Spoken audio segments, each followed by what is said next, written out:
plan is to move through the rest of this brief lexicon of Derrida's that comes up in limited ink or signature event context. And then to move into of hospitality. So I don't know when that's going to happen. We'll just, you know, we won't set the course. We'll just see what happens.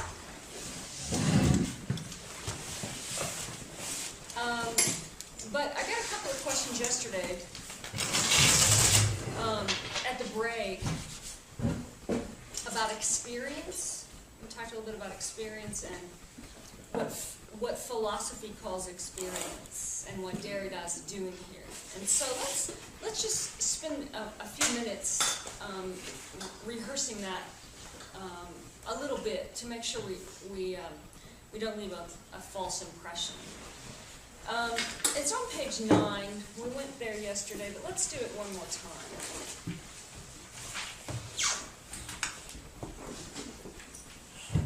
So this is at the bottom of that top paragraph. I'm going to skip back up a little. I would like to demonstrate that the traits that can be recognized in the classical, narrowly defined concept of writing are generalizable.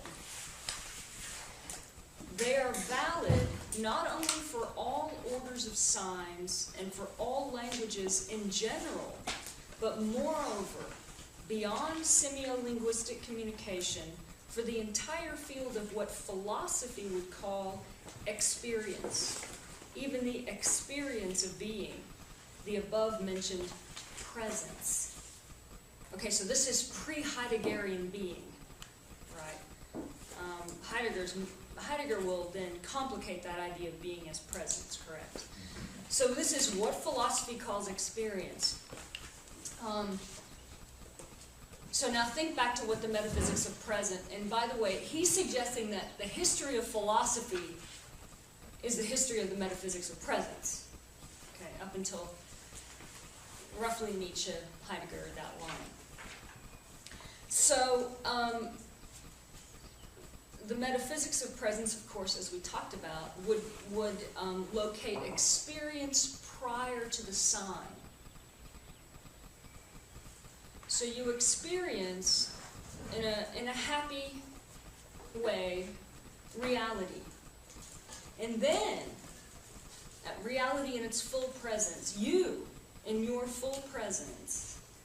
And then language comes in to help you talk about it when that presence withdraws. So when you're not here, I can still talk about you thanks to your name. When we're around no trees, we can still. When we're around no warmth, we can still talk about warmth, right? But only because first we experienced it in its full presence. Okay. All right. That kind of experience is the experience that a subject in its full presence has. I have it, and thanks to language, I can now tell you about it. What Derrida's saying is that he's going to demonstrate that first comes the sign, and then comes that kind of experience. Even the very idea of presence is a function of the sign. Right? That notion, as he says in Of Grammatology, the very notion of immediacy, non-mediated experience, is derived from linguistic, what might we say, colonization. Language is your first colonizer.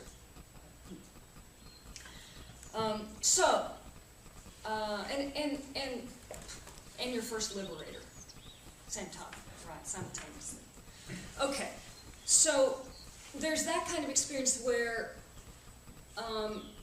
if you can know it as an experience and you can articulate it to yourself and to others, it's already an effective language. There's no way to know in that sense, knowledge in that sense, is already a product of language. It has to go through language in order to become something that you can know. This is all difficult to talk about because you can define these terms in very different ways, just like what we're trying to do for experience here. But knowledge, in the sense of being able to hold on to something and articulate it, teach it, is already an effect of linguistic structuring.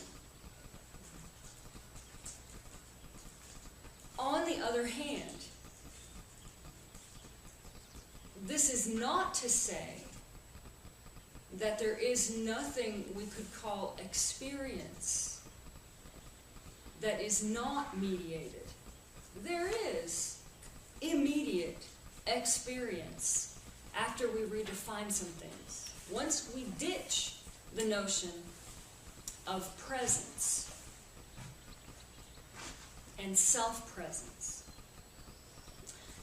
For example, what Levinas calls experience is those encounters that interrupt what philosophy calls experience. Okay? Those encounters that in fact take you out. He will not call experience anything that you're pre-programmed to assimilate and make sense of. For him, that's just your program. An experience would have to interrupt that. But that would mean that experience, what he calls experience, is not something you can simply articulate. Once you do, you've domesticated it, you turned it into something else. An experience is an interruption of self-presence. An interruption in the capacity to assimilate and make sense of. Okay. I wonder if anyone would mind if one of these doors or windows or something else. Just maybe that or something. Is that all right? Okay, thanks. I can't feel my fingers. Sorry. Okay, so for example, one of Levinas's famous quotes that I really love, in fact, one of my favorite quotes of all time, is something he writes in Totality and Infinity. The great experiences of our life have, properly speaking, never been lived.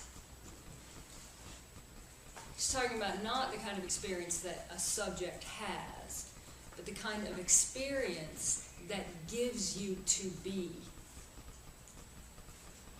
So, something that affects you in a way that can never, that you can never quite cognitively get a handle on. Nonetheless, it affects you. It has an impact. And so when he says lived, he means Experienced able to be in, defined. yes, Yeah. experienced in philosophical terms. Yeah. Right. And by the way, if you want Derrida on any of this, his books on Levinas are where to go. Right. Particularly in Adieu to Emmanuel Levinas. Some of his essays, at this very moment, how does the rest of it go? At this very moment, in the text, here I am, or something. It's a long ass title, but and it's on Levinas, and that he also talks about it there. The other way to think about it, which is related, is that inasmuch as you, as a creature, are exposed, right? Your sensory organs, your skin, your eyes, everything's open, right? Your ears, one organ that you can't close. They make you vulnerable constantly to being affected in ways that you can't cognitively wrap your head around. And once again, if you could, they would have to cart you off in one of those things, right? You can't, if you really could, and let's say had to, accommodate all the ways in which you're being affected right here, right now, you would go loco, right? You'd be cuckoo. So cognitively, they don't register, but you're having encounters constantly by the very fact that structurally you're exposed. So you're experiencing much more than you're ever going to get a handle on. This is also what affect theorists want to do when they draw a line between emotion and affect. You're affected constantly, but emotions are affects that have gone through the linguistic machine. Right? What are you feeling? Anger. Right?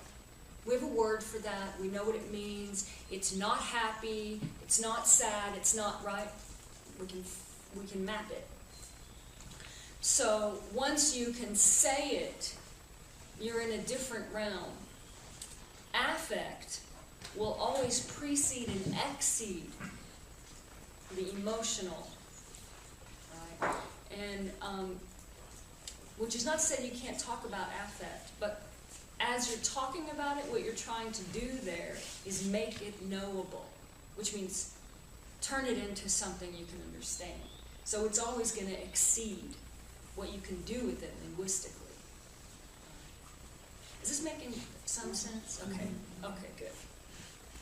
You're a little, you're like me. So it's hard to read. Okay. So, anything else you want to say along those lines before we move that? Okay. Okay.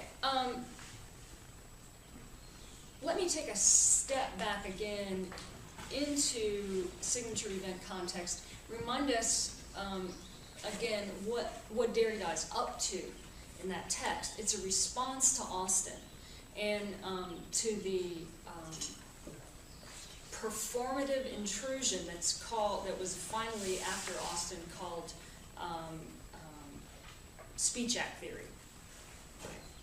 It's not that speech acts didn't happen before Austin, but what Austin did by by giving that course that became a book was transform a context and produce something called speech act theory. Right? In other words, that book is itself a performative utterance. Speech act theory didn't exist before the book. Okay? And so what Derrida's doing is responding to that performative event. And in particular, what Derrida wants to grapple with and argue with is an argument, an insistence that Austin makes in the book about what he calls parasitical language. So, according to Austin,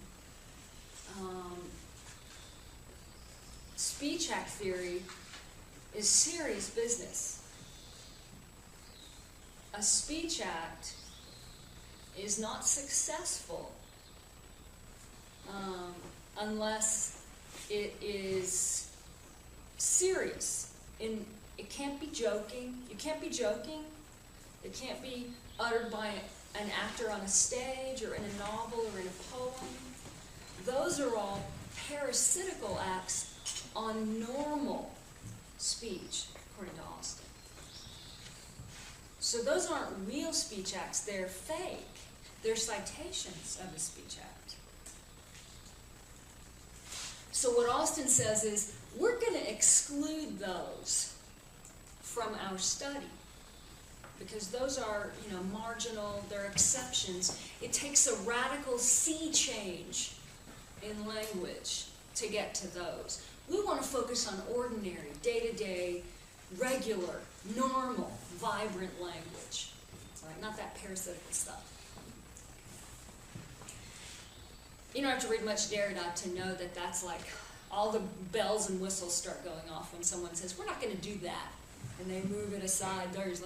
So that's where it follows, hones right in on whatever's crammed over to the margin, right? So Derrida's, he takes that and moves it back into the center, and that's what he begins to focus on to demonstrate that you can't do that, right?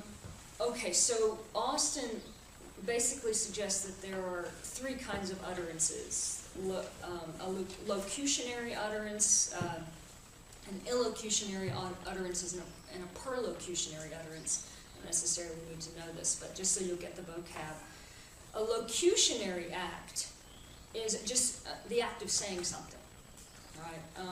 Roughly the equivalent to uttering a certain sentence with a certain meaning, the black cat. That's the general theory, locution. Okay. Austin focuses in on illocutionary acts. Illocutionary acts, things like informing, warning, betting, promising, undertaking, utterances that have a certain conventional force, as he says. So illocutionary acts are locutionary acts that perform something by saying it. That's what interests Austin. So I hereby christen the ship Nicole. And then perlocutionary acts are what we bring about or achieve by saying something, such as convincing, persuading, deterring, surprising, misleading. So they're basically the effects of an illocutionary act. So maybe Jared is seriously pissed off by my christening because he thought I was going to name the ship after him. That would be an effect of that illocutionary act, right? Okay, so Austin wanted to focus in on illocutionary acts, and so what he did was say, I'm going to skip the general theory of locution. That is the general theory of language. I'm going to skip that, and we're going to focus in on this. So we're going to get rid of all that like parasitical stuff, right? Okay, so if you want to look at page 14 in signature event context.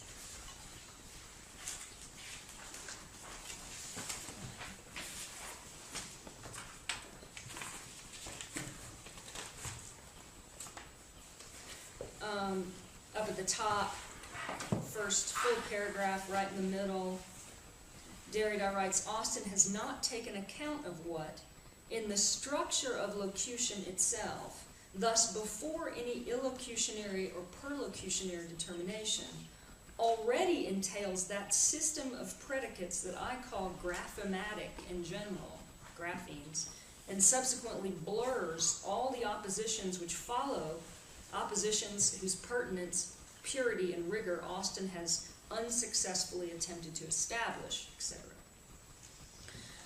Where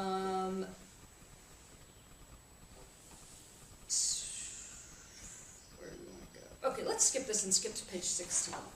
Here's where he's going to show, he shows up at the top, Austin ditching the idea of focusing on the general theory, the general doctrine. I'm not going into the general doctrine here, right? And then the second case, skip down just to the quote. This is from Austin.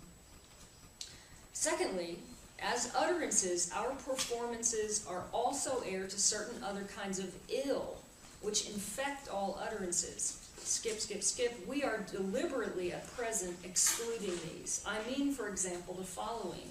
A performative utterance will, for example, be in a peculiar way hollow or void if said by an actor on a stage, or if introduced in a poem, or spoken in a soliloquy.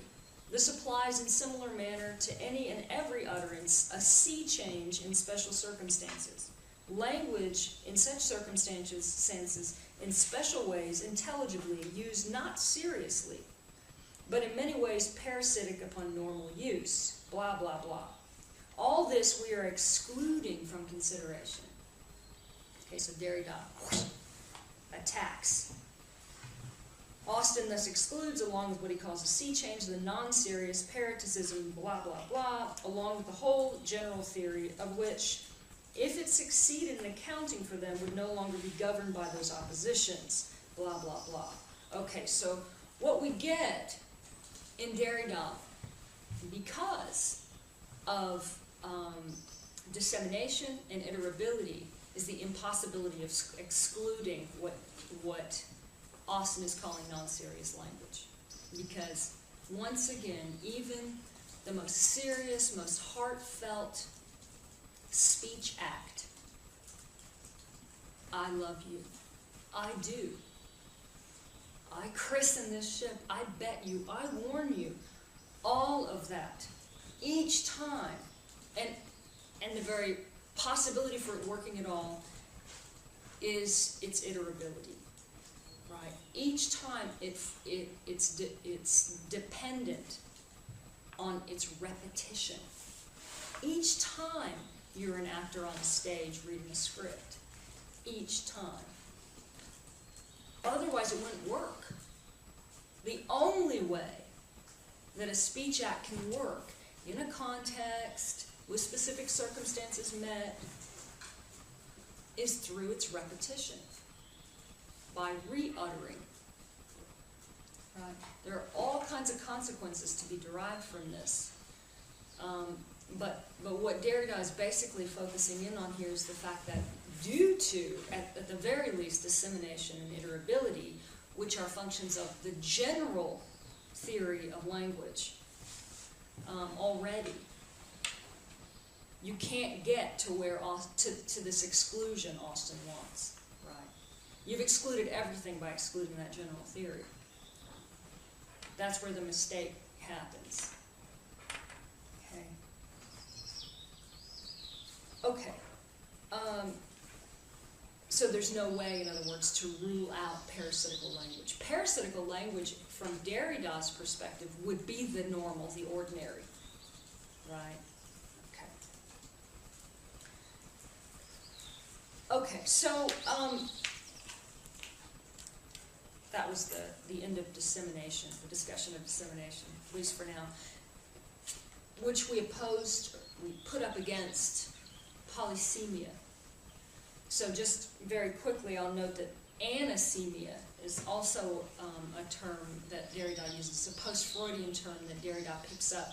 He doesn't use it here, but I'll just suggest that it's one of the ways that deconstruction works. Anasemia goes against the normative yields of reason. It reads against the grain, right? It focuses, for example, on marginalia, like Nietzsche's comment, "I have forgotten my umbrella," right? It's written out to the margins. Derrida goes right there. Or reading for precisely what Austin leaves out, right? Parasitical language. So, so there's polysemia, anasemia, and dissemination. He uses those in a group. Okay, now to the biggie, difference, or difference with an A, which is now in the dictionary in France. Yes, difference with an A. Okay, so Derrida comes up with the idea of difference by pushing to the limit Saussure's notion of language as a system of differences. So let me also note that here Derrida is allowing, by creating the word difference, difference with an A, he's allowing writing to kind of take its revenge. Because in order to get across the idea of difference with an A, you have to say difference with an A, because it sounds the same either way in French. Difference, difference. So you have to, so speech has to take the written signifier as its point, right? So it's sort of Derrida's little joke. The writing obliges speech to take its own written trace as its reference, because you can't hear it, right? Okay, so Derrida tells us in Positions and of Grammatology elsewhere that difference is not the specific differences of the system, but the play of differences within the system, and that makes the system possible. So the difference between apparently stable terms like cat, mat, donkey, whatever, is not itself sensible. The difference between these sensible, apparently sensible terms is not itself sensible. You can't see it or feel it or touch it. The difference between signifiers, that stuff, as I put it, from which each individual signifier is kind of cookie-cutted out, disappears from Saussure's definition of the sign. Derrida brings it back, and he calls it difference. The differentiality of those specific differences, force of difference. So, and I'll create a crude visual. Oh, maybe I won't. Oh, yeah.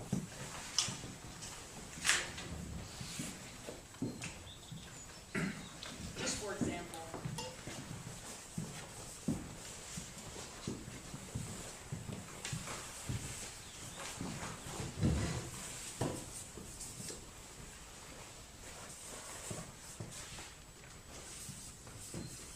we could go on and on.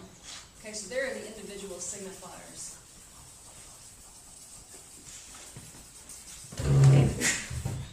This stuff is a kind of differential force, or force of spacing, that Derrida would call difference. It's what makes it all work. So the differences between these individual signifiers is not a function of a pre-existing identity, but a function of difference. So you don't begin with identity and then pick out differences. First, there is the differential force of difference, and that creates both the possibility for identity and difference. So even identity is an effect of difference.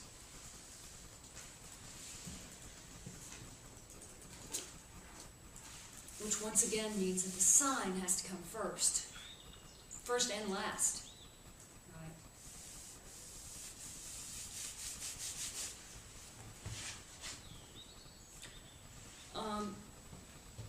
Another aspect of difference is that it indicates the delay or the belatedness that language entails.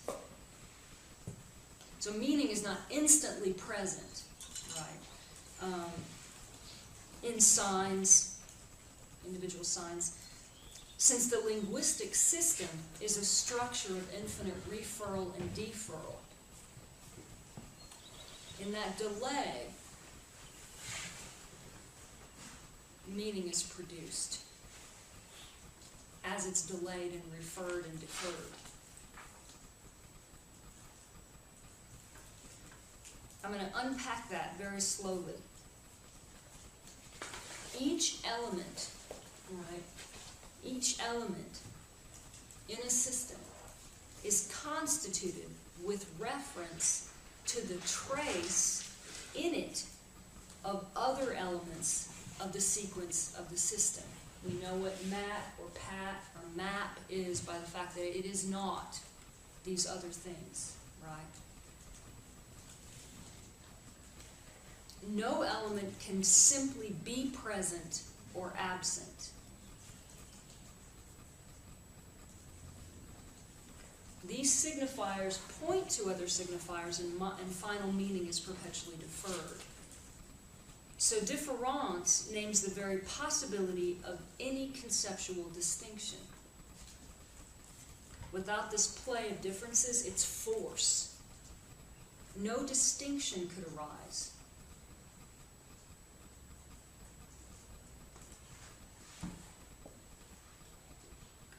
If every element of the system only gets its identity through its difference from other elements in that system, every element is in this way marked by what it isn't.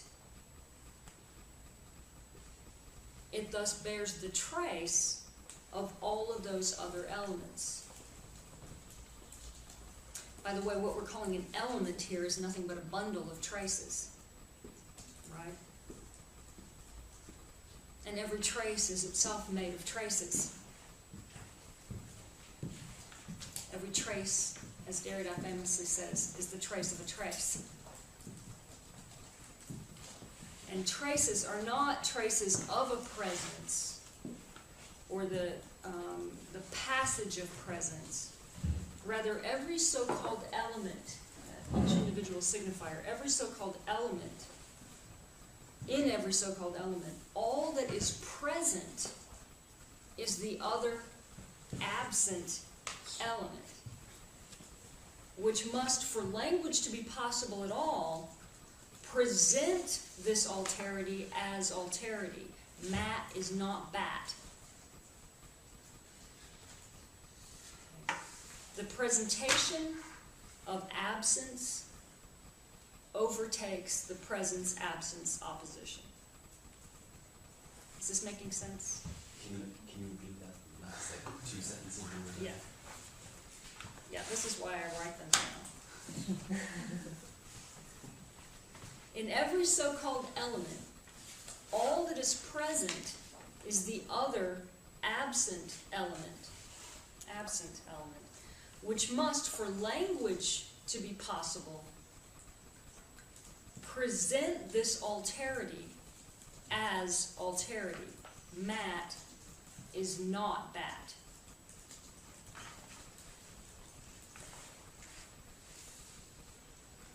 Is there a way we can get a copy of that?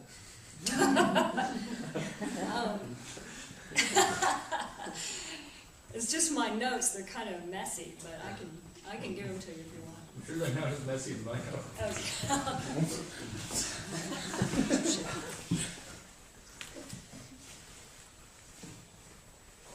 Okay, so in other words, presenting this the operation of absence that creates presence, or the very idea of presence, Derrida has dissolved the opposition between presence and absence.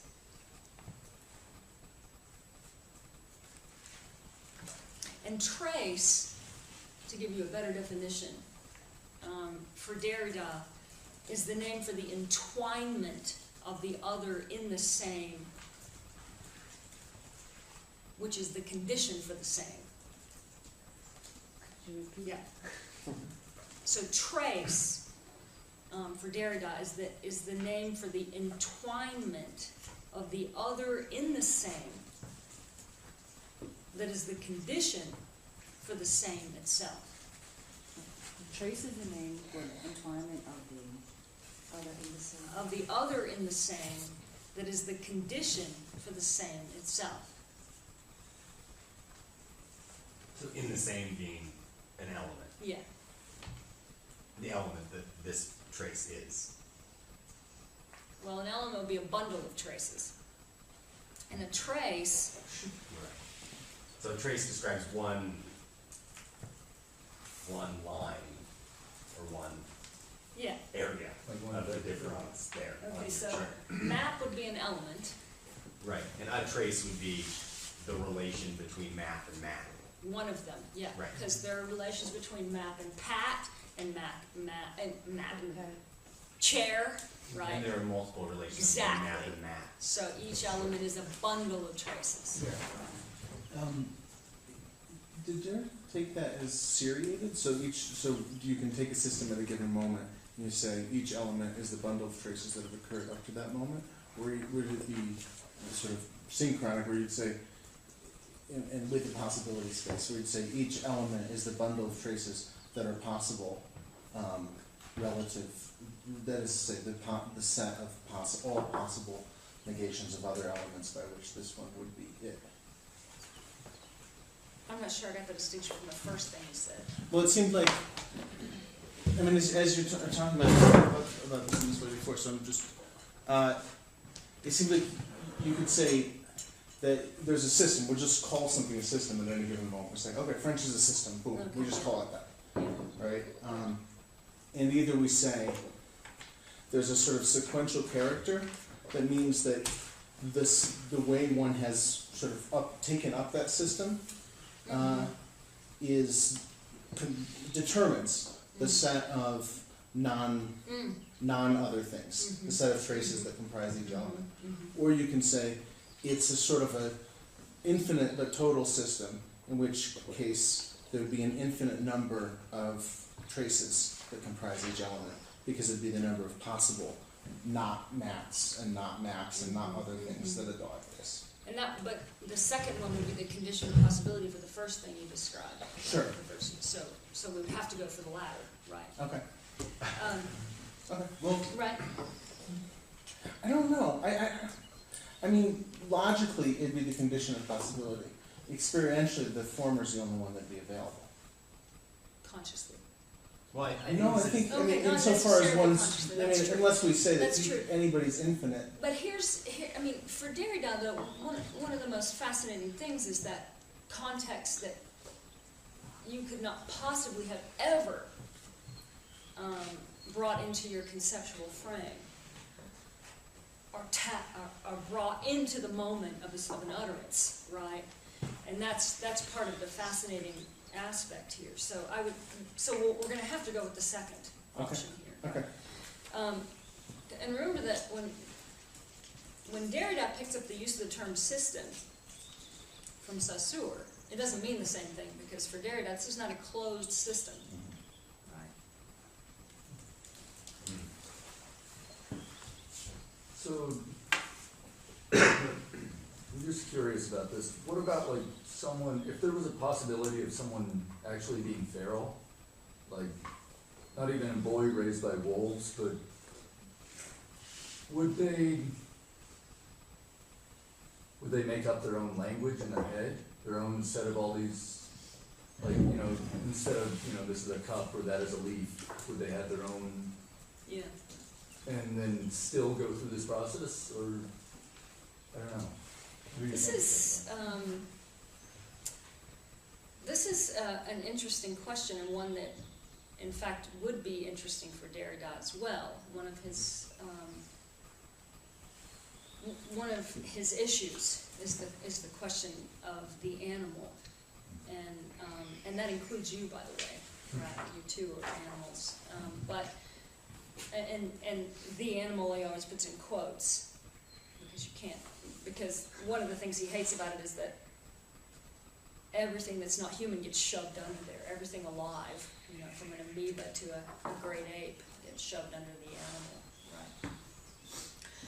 animal, right? But for Derrida, which is against the long and proud tradition of philosophical thought for the most part, animals, many animals have their own language. It's not just a code, right? There are linguistic systems. They're not verbal. Well, some of them are, but they're not alphabetical, right? They're not the same as English or French or whatever. But in as much as certain animals demonstrate in various ways self-awareness, right? They're already in language. There's no way to do that if you're not in language, in a particular system of language. Now, when I say self-awareness, it's not necessarily restricted to like mirror self-recognition. Yeah, right. There are certain animals that do that. It's But like elephants have graveyards and mourn over vast Yes. distances, and bees communicate very specifically where the field of the pollen is by means of a dance. by means of a dance. And Dogs pee on everybody else's pee. They don't pee on their own pee, or at least they don't pee on it very often.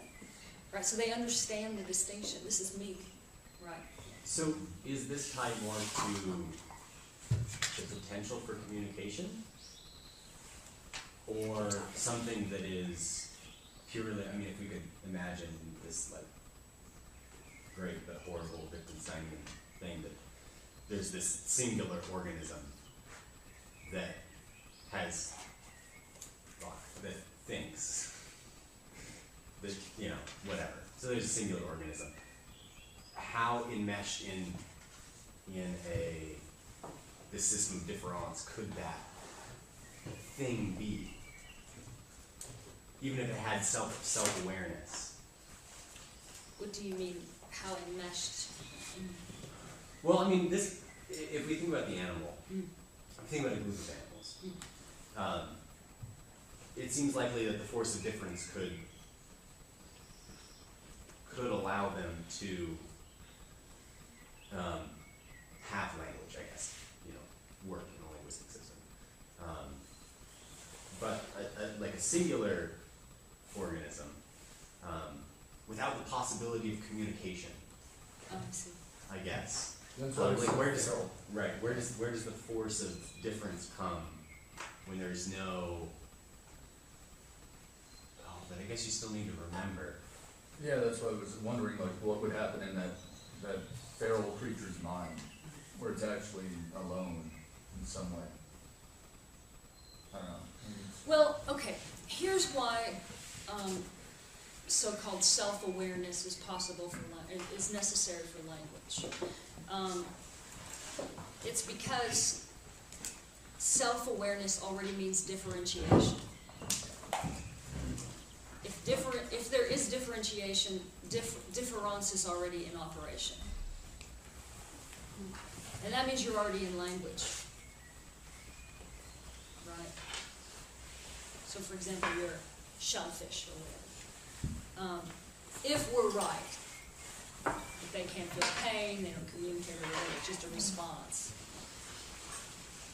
to a stimulus. If there's nothing that makes possible a unitary self over time. Right, a sense of self as individuated. Then we don't know the answers to this, right? This is speculative, and we don't know that that's Yeah, even we true, don't, yeah. right? But if that were the case, then one would have to. Sorry. I said we don't trust biologists. No, we don't trust, We shouldn't. or philosophers, or ourselves. Right? So that's what makes us thinkers. Then, if there were no capacity for that sort of individuation and sense of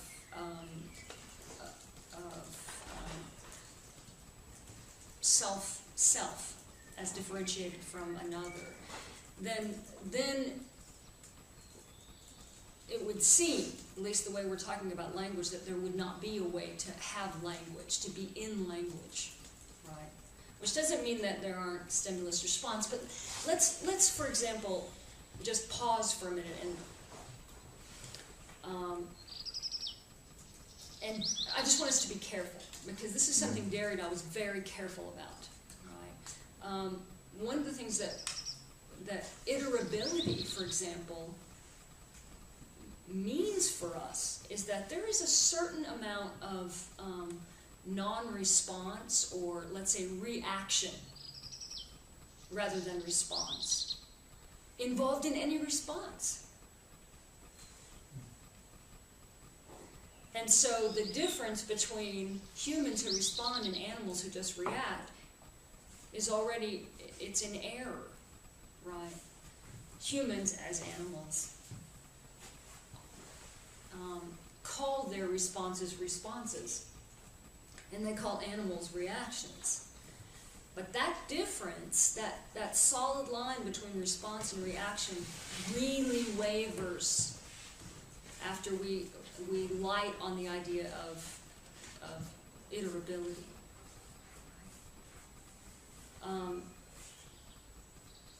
So Derrida spends a lot of time in The Animal That Therefore I Am, challenging that line between response and reaction.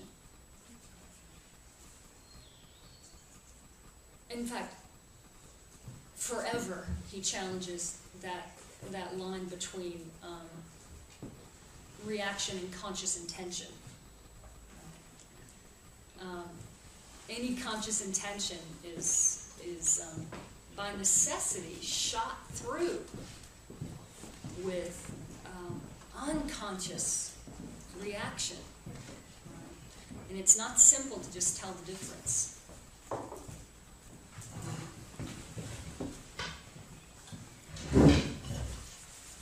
How are y'all doing? Is it too cold? I'm noticing everyone wrapping up. Should we shut something else, or y'all I think it's I just like the therapeutic. air. I'm sorry? I think like the wrapping of a sweater is just therapeutic. Okay. Yeah. Yeah, Yeah, that's that just- is. Is this because Derrida is so you're about cold, to start chills them. rocking in fetal position? Right.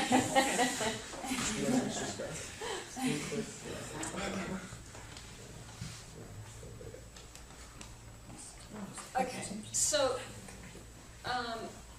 we're gonna keep going, but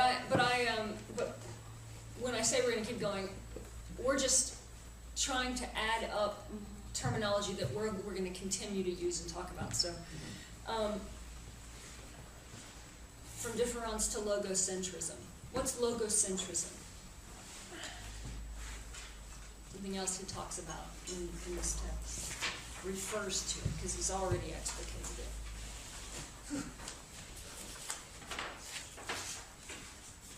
Is it synonymous with the metaphysics of presence, in a way that language has a positive relation with its Yes, reference? yes. It proceeds on the notion of presence, right? That first there is the relation to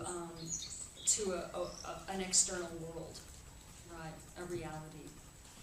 And it presumes that language, or logos, the language as reason, is grounded and founded on this unmoved mover, this external referent, right? That grounds language, right? Stabilizes it. And it focuses on signified meaning to the exclusion, or at least the near exclusion, of all other aspects of discourse, mythos, style, typography, any of that. So for logocentric thought, the sign and the referent is not simply arbitrary.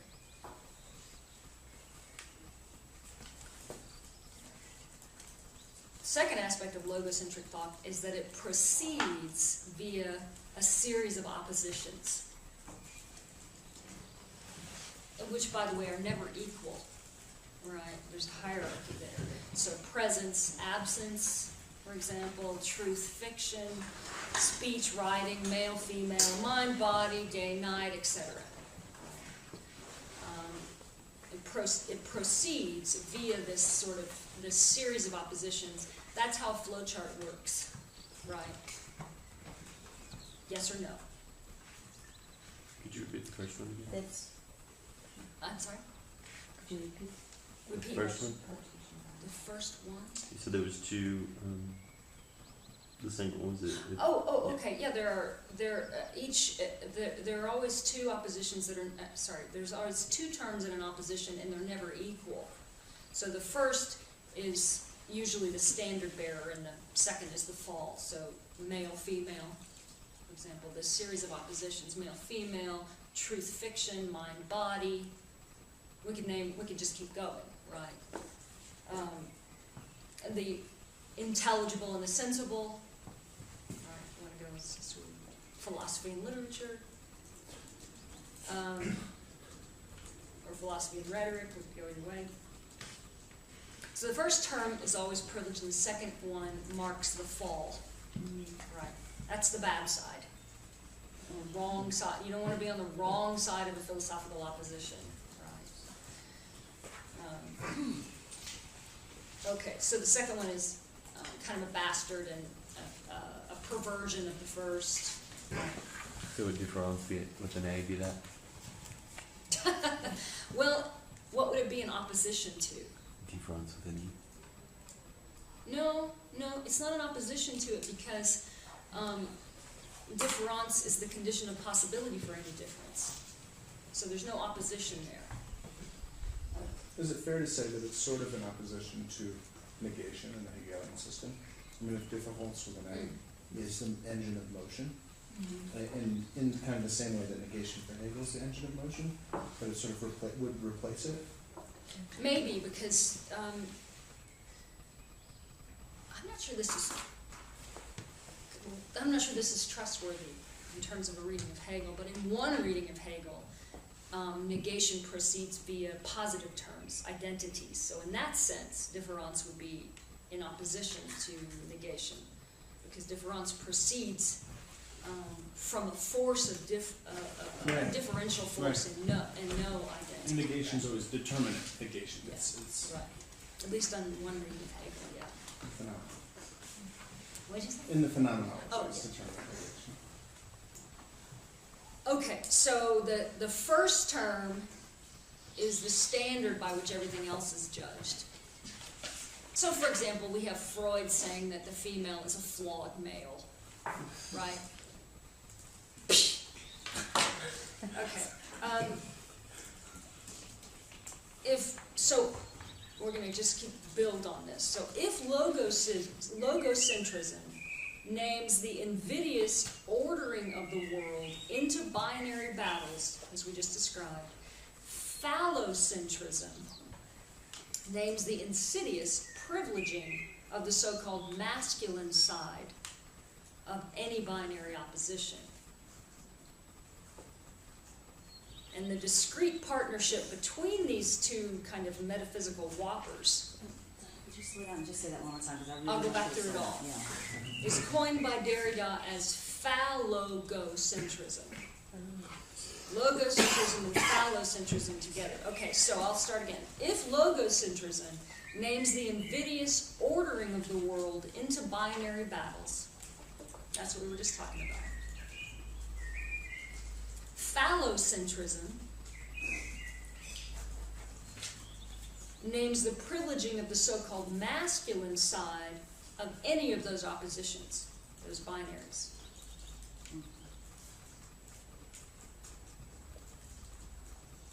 The partnership between phallocentrism and logocentrism, Derrida calls phallogocentrism.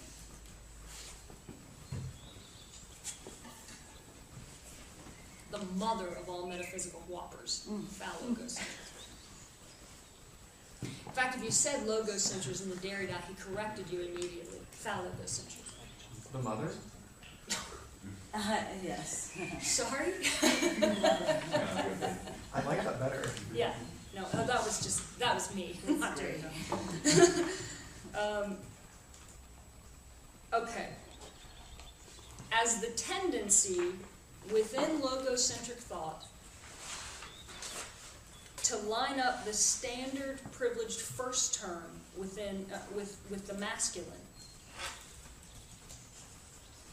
phallogocentrism names the invidious and insidious grounding of all thought in the subordination of a so-called feminine to a so-called masculine order of things.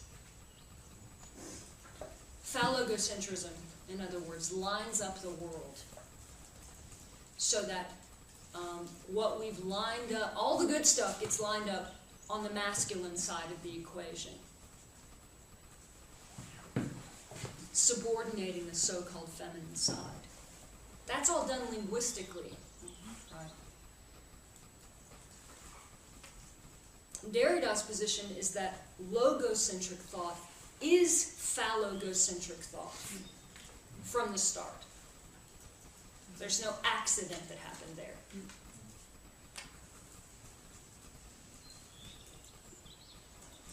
Okay, so, for example, certain second wave feminisms battled this situation by what we call negative deconstruction. And that's a flipping of the privilege from one side to the other, right? Sort of fighting back and doing the sophistic trick of making the weaker side the stronger, right? So second wave produced all kinds of women's ways of kinds of texts, right? Arguing that politics, families, and the whole world would run more smoothly if women ran things, right? They sort of shifted it. and elevated so-called feminine values above the so-called masculine ones. So we got books like Merlin Stone's When God Was a Woman, right, and Gerda Lerner's The Creation of Patriarchy. Who was, I forgot, who wrote Eunuchs for the Kingdom of Heaven? It's a hyphenated name. Anyway, a lot of really powerful second wave books came out that performed negative deconstructions, right? Valerie Solanas was a fantastic example of this. Perhaps the poster child for negative deconstruction. You know who Valerie Solanas is? She shot Warhol. She shot Warhol. Scum Manifesto. Yes, and she was the author of the Scum Manifesto and the one and only member of Scum, the Society for Cutting Up Men. But what she did was very interesting. One of the moves she makes. So Freud designates woman as a faulty male because she lacks it, right, at the anatomical level, which is Freud's argument.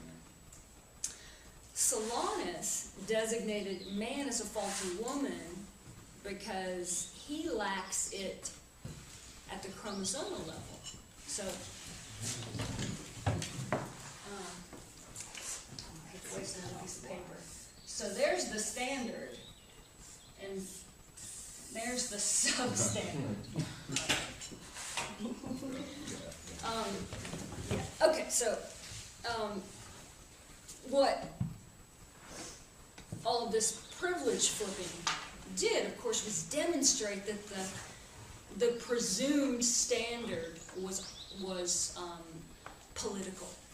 There was nothing natural about it, right? By forcing that privilege, that position of privilege to move, it demonstrated that it was movable, right? And that it had everything to do with political motivations, that privilege. So that was the positive force of negative deconstruction in the second wave feminism. Affirmative or non-positively affirmative deconstruction, which is associated with Derrida, doesn't flip the privilege from one side to the other, or let me take that back. It doesn't stop there. What it does is move on to dissolve the dichotomy itself. So deconstruction proper is not after some kind of flip. What it's after is a challenge to the entire binary structure itself.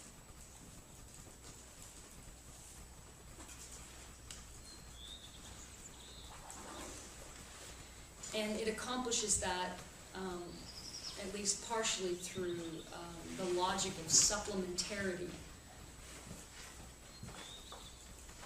which we're going to move to now.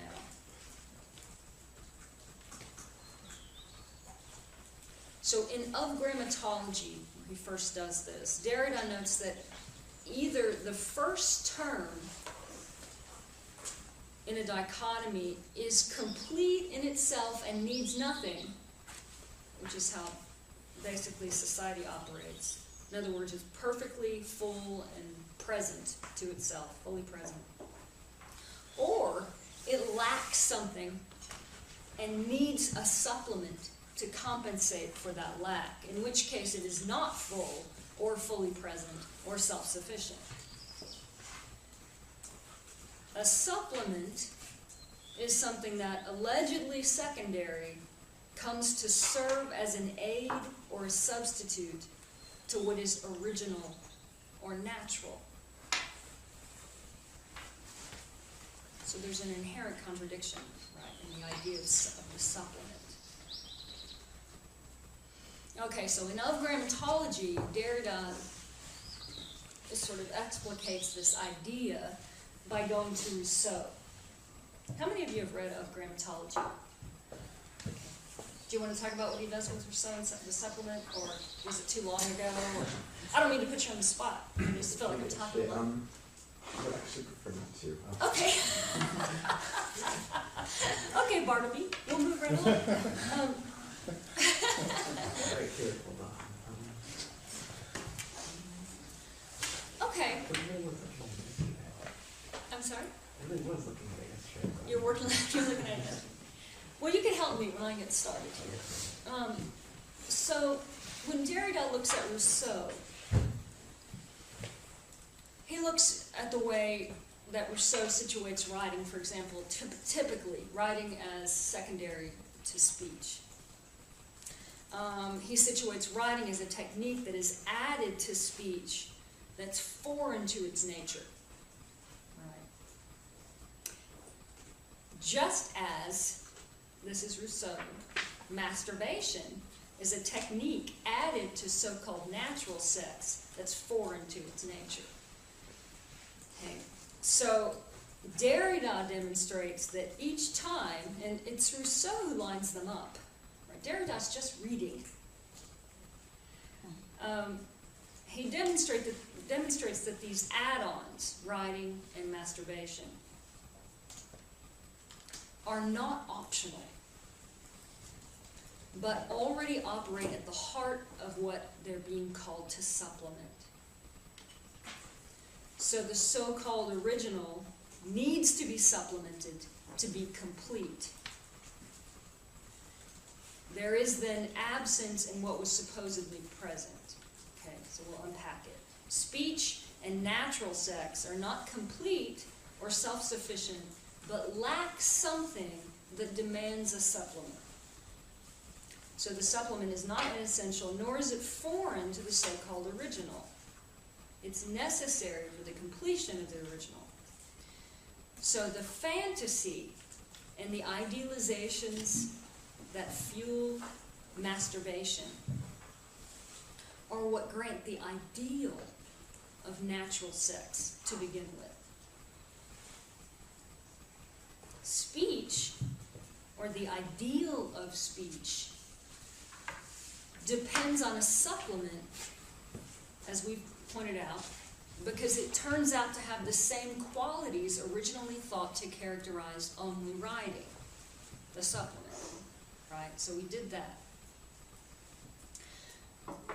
Rousseau's infatuation with the woman he called maman, his teacher, kind of foster mom turned lover, leads him to fantasize her sheets, her trinkets, right, any of her little possessions, as stand-ins when she's absent.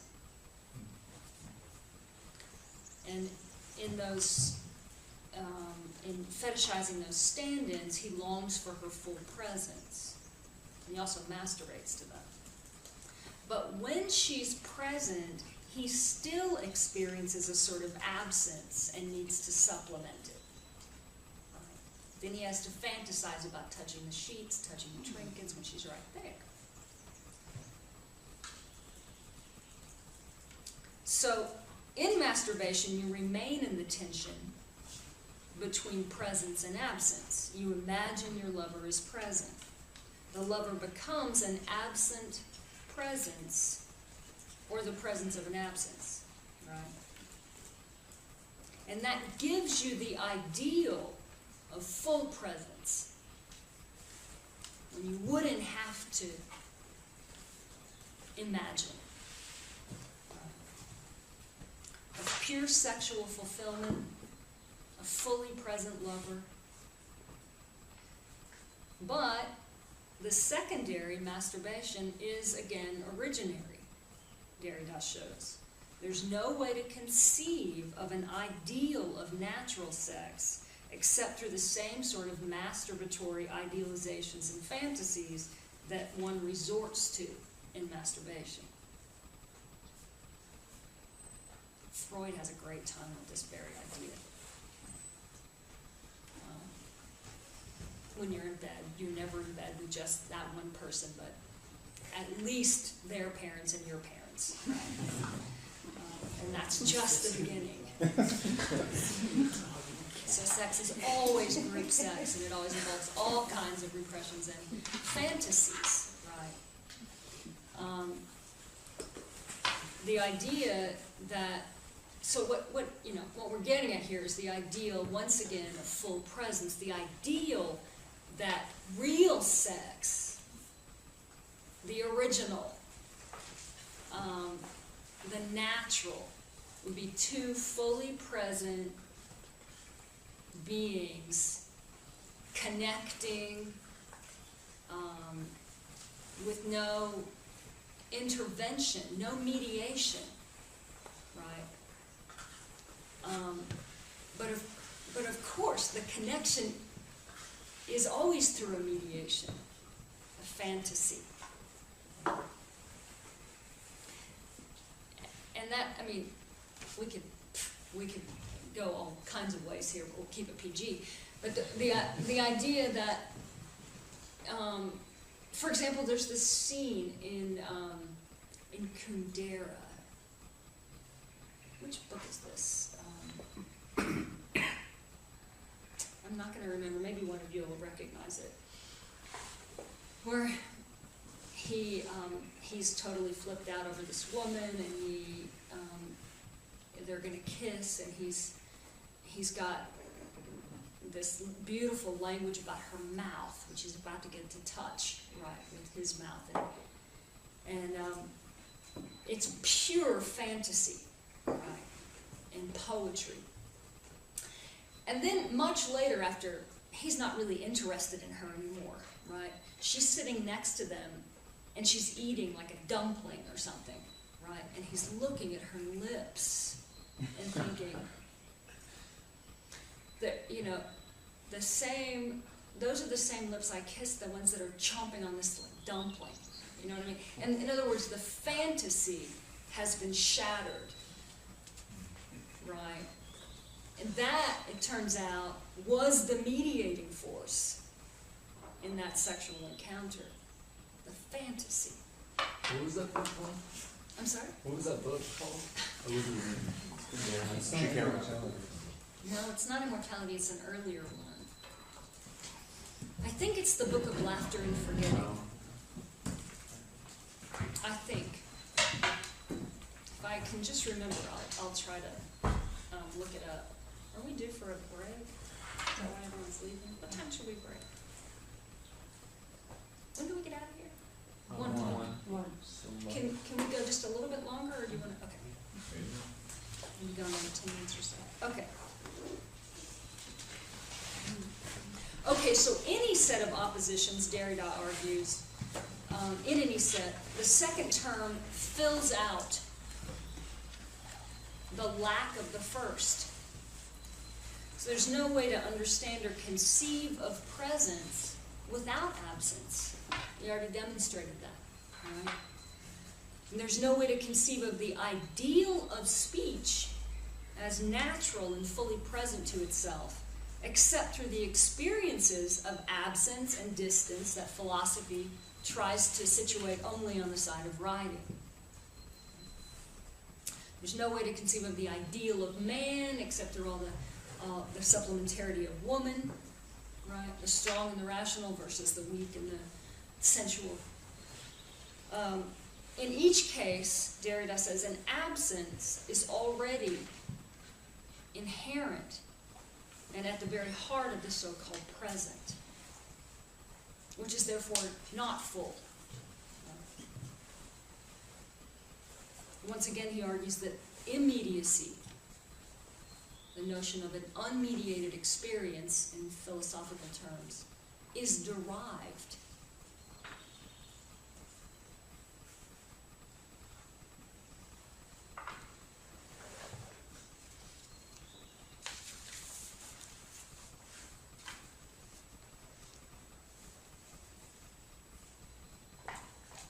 Okay, so by insisting on the originarity of what was secondary, Derrida indicates that there is no origin. There are beginnings, but not an origin. Or that is, let me be more careful. There is no so-called uncontaminated origin. There's therefore no way to respond to the metaphysical question, what is X? Right? X is always already contaminated, in relation. Right? There's no way to get to something that just is.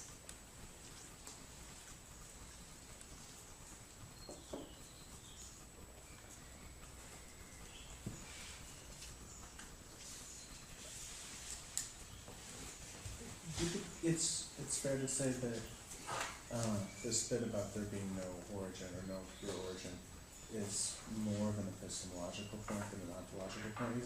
At least, I mean, that's, I'm asking if you think that's fair. That's how I read it. But that is, since what she's saying, there is no thing in the definition of thing.